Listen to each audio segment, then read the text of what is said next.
Hi, my name's Steve and welcome to Fridays with Fenning. You know, the Forge Church has an office in a village called Ford Green. Well, it used to be an office. It's a bit more like a TV studio now with mics and lights and cameras and backdrops. It's all set up for our live stream services. But the building has been a significant place for me because before it was our office, it used to be a chapel. It's where my parents got married back in 1960, so they've just celebrated their diamond wedding anniversary. And it's where I got baptised along with my sister and my cousin in 1979. It was on my 13th birthday. You know, that was a significant time as it was the first time that I had had the courage to invite some of my school friends to come to church. In fact, I met with one of my old school friends, Alistair Love, last summer in Scotland, and I was amazed that 40 years later he still remembered it and still spoke so positively about the experience. You know, during that service I had to give my testimony or my story of how I'd become a Christian and why I was getting baptised. And ever since my baptism, I've wanted to share my faith and to help people to find and follow Jesus. At times I've found that hard or really embarrassing, and I've done it badly. But I've discovered along the way that I just need to be myself, operating out of the person that God has made me to be. A few years ago, I came across a very helpful explanation by Bill Hybels of the different approaches to communicating our faith. Some that you'll identify with, others just won't be you. But I hope it will be helpful and freeing for you as it was for me as I share these. You know, I've mentioned a couple of the approaches already, and you probably just didn't notice them. The first is invitational. Remember, I invited some of my school friends to my baptism? Well, some people are just brilliant at this. I remember Sharon Wallace, who's part of the Forge, when she became a Christian. I think she'd been on Alpha, a 10-week introduction to the Christian faith, and she'd made a commitment to follow Jesus. And without asking her to do so, and out of her bubbling enthusiasm, she invited others to do Alpha, to come to church.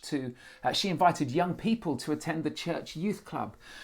And lots of people became Christians through Sharon as she just naturally invited. Now, you've met these kind of people, haven't you? They're often persuasive, encouraging and positive. And one of Jesus' followers, John, he records an event in his gospel where Jesus meets a Samaritan woman at a well. And they get talking, which was kind of unheard of in that culture at that time. And she is blown away by Jesus. And when the conversation ends, she goes back to her community and she invites the whole village to, in her words, come and meet a man who told me everything I ever did. And John writes the response down as this: so the people came streaming from the village to see him. Now, that's the power of invitation. And maybe you came to faith, or maybe you're interested in faith because someone has invited you. You know, a lady called Rachel was invited by her friend Laura to attend Laura's baptism. And she came and she enjoyed the experience and returned many times. And she liked the environment, but just didn't get the faith bit.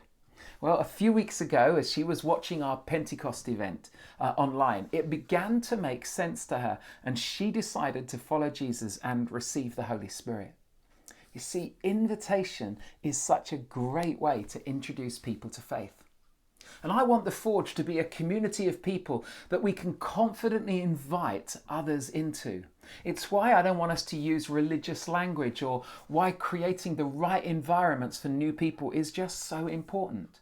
It's also why the Forge's vision is what it is, to be a church community that unchurched people love to be part of. So, could this be your style, your approach? Why not give it a go? Invite someone to watch online, or invite someone to Alpha, or share the Forge stream to your Facebook page. You know, the invitational style can be very powerful and effective. The second approach to communicating faith is by sharing our story. You know, I had to do that at my baptism. And stories are powerful and connect with our emotions. I love hearing people's stories because, to be honest, it's hard to argue with them because they are what they are. I've read books and been to events and listened to some amazing stories of how God has turned people's lives around. Such as Nikki Cruz, a New York gang leader, Johnny Erickson and her diving accident that paralysed her from the neck down, or Corrie ten Boom's story of being a prisoner in a Nazi concentration camp. They're so powerful. And I used to really struggle with my own story because it was so boring. I'd grown up going to church, I'd always believed in God, I'd prayed to become a Christian several times growing up, just in case it hadn't worked first time or that God hadn't heard. I hadn't been a drug addict or committed crimes, well, not at 13 anyway. And I just thought my story was lame. And when I was 19, I joined this team called the Salt Mine Trust, and I had to share my story at an event, and I came off stage thinking I was rubbish, just wishing I'd done something growing up that would have spiced up my story. And at the end of the event, this lady came up to me and said that me sharing my story was just perfect for her son, who found himself in a similar place and was wondering whether his faith was real, and that what I said had really helped him. Oh, I tell you, I was so grateful. And it dawned on me that most people's lives are not that dramatic, but that we still have a story to share that can connect with others. I have a story of life being tough at times and God giving me strength through those tough times. I can share how God has provided for me in amazing ways, being shown kindness and generosity by others. My story is rich with how God has proved himself, how he's shaped me and how he's strengthened me.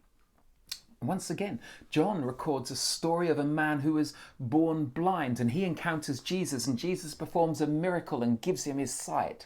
And this caused a right stir with the religious leaders who hated Jesus. So they questioned this man. Are you the same man who used to sit and beg who was blind? How did this happen? And the man told them what happened, and they didn't like it. So they questioned his parents. Is this really your son? And then they questioned him again. How did this happen? And once again, the man explained. And no matter how much they questioned or got frustrated, nothing could alter the truth of the story. And that's the power of a true story. And you and I, we all have a story to tell, a story of highs and lows, of faith and doubt, of real joy and pain. And those stories connect with others and can help build a bridge for others to discover faith too. Your story doesn't have to be told in full. You don't have to go back to the start. No, just think of times where God has worked, where you've doubted, where God has answered prayer and how you've dealt with unanswered prayer. You don't have to embellish it or try to find a positive spin on things. Just be real, be honest, include the joys, include the disappointment. Because that's what faith in Jesus looks like in real life, doesn't it? Last Sunday, Eliza Sargent shared her story. She spoke very honestly about her struggles, about her panic attacks and her faith.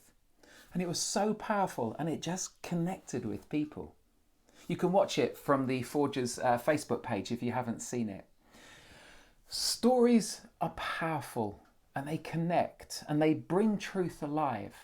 In fact, this Sunday we start a new series of short videos called Doorstep Stories, where Forge people share something of how God has been at work in their lives. So do tune in this Sunday and have a listen. Look, I've run out of time today, so I'm going to come back to more ways of how we can share our faith next week. But over this week, if you're a Christian, why not take the opportunity to share part of your story of faith with someone, or invite someone to watch online this Sunday? Hey, have a great weekend, and I hope to see you on Sunday, 10:30 for our live stream, or Wednesday lunchtime at 1 p.m. for our Unpack Lunch, where we go a bit further into Sunday's topic, or of course next Friday at 11 a.m.